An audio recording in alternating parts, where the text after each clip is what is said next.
بسم اللہ الرحمن الرحیم۔ میں نبی کریم صلی اللہ علیہ وسلم کے ساتھ ایک سفر غزوہ بوات میں گیا۔ ایک رات میں کسی ضرورت کی وجہ سے آپ کے پاس آیا۔ میں نے دیکھا کہ آپ نماز میں مشغول ہیں۔ اس وقت میرے بدن پر صرف ایک ہی کپڑا تھا، اس لیے میں نے اسے لپیٹ لیا اور آپ کے بازو میں ہو کر میں بھی نماز میں شریک ہو گیا۔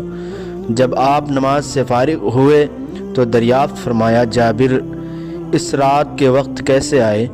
میں نے آپ سے اپنی ضرورت کے متعلق کہا۔ میں جب فارغ ہو گیا تو آپ نے پوچھا کہ یہ تم نے کیا لپیٹ رکھا تھا جسے میں نے دیکھا؟ میں نے عرض کی کہ ایک ہی کپڑا تھا، اس طرح نہ لپیٹتا تو کیا کرتا؟ آپ نے فرمایا کہ اگر وہ کشادہ ہو تو اسے اچھی طرح لپیٹ لیا کر، اور اگر تنگ ہو تو اس کو تہبند کے طور پر باندھ لیا کر۔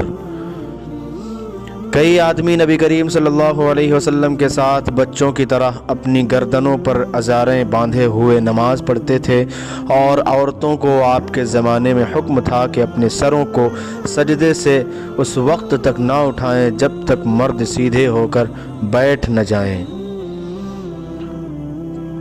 میں نبی کریم صلی اللہ علیہ وسلم کے ساتھ ایک سفر غزوہ تبوک میں تھا۔ آپ نے ایک موقع پر فرمایا، مغیرہ پانی کی چھاگل اٹھا لے۔ میں نے اسے اٹھا لیا۔ پھر رسول اللہ صلی اللہ علیہ وسلم چلے اور میری نظروں سے چھپ گئے۔ آپ نے قضاء حاجت کی۔ اس وقت آپ شامی جبہ پہنے ہوئے تھے۔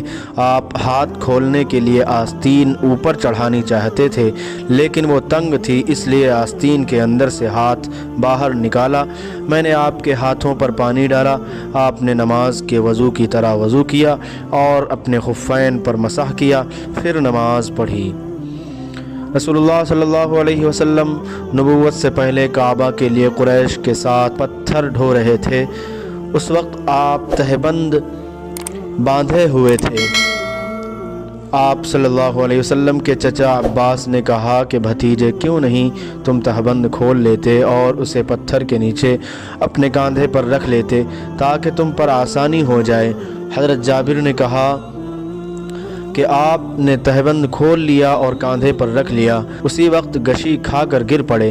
اس کے بعد آپ کبھی ننگے نہیں دیکھے گئے صلی اللہ علیہ وسلم۔ ایک شخص نبی صلی اللہ علیہ وسلم کے سامنے کھڑا ہوا اور اس نے صرف ایک کپڑا پہن کر نماز پڑھنے کے بارے میں سوال کیا۔ آپ نے فرمایا کہ کیا تم سبھی لوگوں کے پاس دو کپڑے ہو سکتے ہیں؟ پھر یہی مسئلہ حضرت عمر رضی اللہ عنہ سے ایک شخص نے پوچھا تو انہوں نے کہا، جب اللہ تعالیٰ نے تمہیں فراغت دی ہے تو تم بھی فراغت کے ساتھ رہو۔ آدمی کو چاہیے کہ نماز میں اپنے کپڑے اکٹھا کر لے۔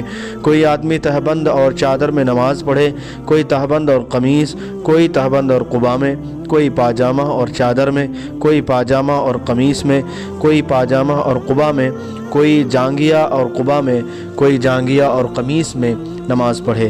ابو ہریرہ رضی اللہ عنہ نے کہا کہ مجھے یاد آتا ہے کہ آپ نے یہ بھی کہا کہ کوئی جانگیا اور چادر میں نماز پڑھے۔